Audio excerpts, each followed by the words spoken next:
کہ اس کی تڑپ اہل اسلام، اہل دل، ایمان والوں کے دل کے اندر رہتی ہے۔ وہ چاہ رہے ہوتے ہیں اور وہ دل و جان سے چاہ رہے ہوتے ہیں کہ کاش ہم بھی رخت سفر باندھیں، اللہ کے مبارک گھر کا مبارک دیدار ہمیں نصیب ہو جائے۔ حضور علیہ الصلوۃ والسلام نے ارشاد فرمایا، من اراد الحج فلیعجل، جو حج کرنے کا ارادہ کر لے اسے چاہیے کہ وہ جلدی کرے، کیونکہ ارادہ وہی کرتا ہے نا، ظاہر ہے جس کے دل میں ایمان ہے، یا اسے اپنی جمع پونجی پر نظر ہے اور ظاہری لحاظ سے اسے لگتا ہے کہ اب وقت آ گیا ہے مجھے سفر کرنا چاہیے،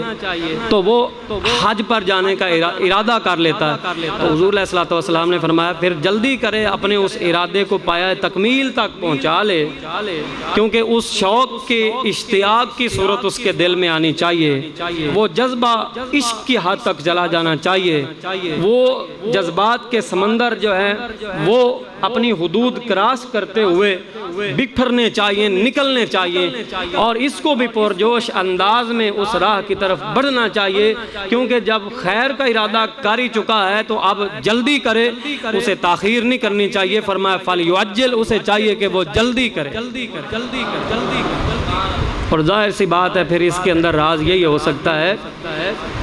کہ جس سفر کا اس نے ارادہ کر لیا ہے، جدھر جانے کا اس نے ارادہ مصمم کر لیا ہے، جس گھر کا دیدار پانے کے لیے وہ ارادہ کر چکا ہے، فرمایا وہ نکلے، رحمتیں اور برکتیں اور بخششیں، انعامات اور اللہ تعالیٰ کی نوازشات اور اس کی عطائیں تو اس کے انتظار میں ہیں، نکلے تو صحیح، پھر بلا دیکھے کیا بنتا ہے۔ فلیعجل، اسے چاہیے کہ وہ جلدی کرے۔ حضور پر نور شافع یوم نشور صلی اللہ علیہ وآلہ وسلم کا ارشاد اقدس ہے، آپ صلی اللہ علیہ وسلم نے ارشاد فرمایا، العمرۃ الی العمرہ کفارۃ لما بینہما والحج المبرور لیس لہ ثواب الا الجنہ، او کما قال رسول اللہ صلی اللہ علیہ وسلم۔ فرمایا ایک آدمی نے عمرہ کیا، پھر اللہ رب العزت نے اسے توفیق مرحمت فرمائی، پھر وہ عمرہ پر جاتا ہے۔ فرمایا اس دوران جتنے بھی ہو چکے ہوتے ہیں نا، تو ایک عمرے کے بعد دوسرا عمرہ کرنے کی جو برکت ہوگی اسے یوں ملے گی کہ اس دوران اس سے اگر کوئی چھوٹ اس سے فروگزاشت ہوئی ہے، کوئی اس سے غلطیاں کوتاہیاں ہوئی ہیں، کوئی اس سے لغزشیں ہوئی ہیں، تو اللہ رب العزت ایک عمرے کے بعد دوبارہ دوسرا عمرہ کرنے والے کو بیچ والا سارا معاف فرما، کفارۃ لما بینہما، ان کے درمیان جو کچھ بھی ہو چکا ہے دوسرا عمرہ کرنا اس کے لیے کفارہ بن جائے گا۔ اور فرمایا حج المبرور لیس لہ جزاء اجر، ان کے لفظ بھی حدیث میں آتے ہیں کہ اس کا اجر اور ثواب اور جزا جو ہے وہ نہیں ہے مگر جنت۔ فرمایا جنت سے کم اسے ملتا ہی نہیں ہے۔ جو اللہ کے گھر کا حج کر لیتا ہے رب تعالیٰ اس پر اتنا راضی ہو جاتا ہے کہ اس نے اپنا گھر دنیا کا اللہ کے گھر کے دیدار کے لیے عارضی طور پر چھوڑا تھا، اللہ آخرت کا اچھا اور ہمیشہ رہنے والا گھر اس کے کھاتے میں ہمیشہ کے لیے کر دیتا۔ لیس لہ اجر الا الجنہ، اس کے لیے ثواب جنت سے کم بنتا ہی نہیں ہے، اسے اللہ رب العزت جنت عطا فرماتا ہے، لیکن اس کے ساتھ شرط یہ ہے کہ اس کا حج مبرور ہو۔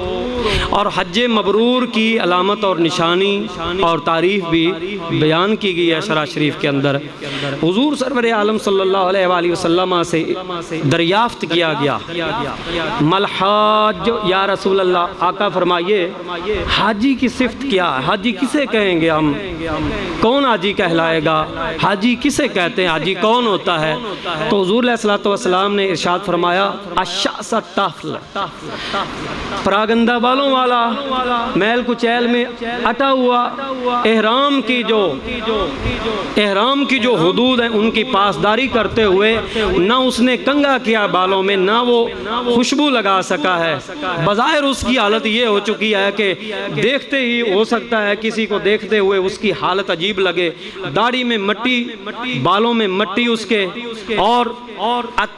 اس نے خوشبو استعمال نہیں کی ہے اور قریب سے گزرنے والے کو ہو سکتا ہے ہمک اس سے آ رہی ہو، فرمایا یہ اس کی ظاہری حالت ہے، باطنی حالت تمہیں دکھائی دے تو پتہ چلے یہ